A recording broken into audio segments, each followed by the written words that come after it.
Ang shawarma ay malamang na narinig mo na o nasubukan mo na, ayon sa kaugalian. Ito ay isang pagkain sa Middle Eastern na gawa sa mga inatsara na karne, tulad ng tupa, baka, at manok, isa sa pinakasikat na pagkaing kalye sa mundo, lalo na sa Egypt. Ito ay inaalok ngayon sa karamihan ng mga restoran sa Middle Eastern. Ang ketikam takam na pagkain na ito ay siguradong magpapasaya sa mga mahilig sa karne at pagkain. Ang mga mahilig sa shawarma sa Qatar ay makakahanap ng pinakamagandang shawarma spot sa lungsod. Bakit hindi mo subukan ang ketikam takam at masarap na shawarma mula sa Qatar?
Kapag pinipicture mo daw, mas marami daw nilalagay.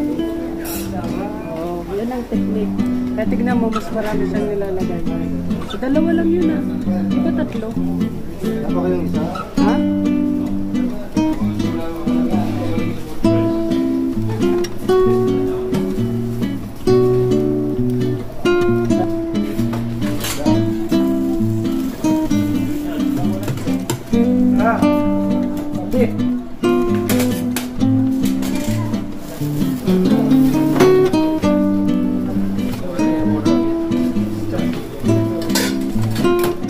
Ito pala yung sa atin. Order nila yun.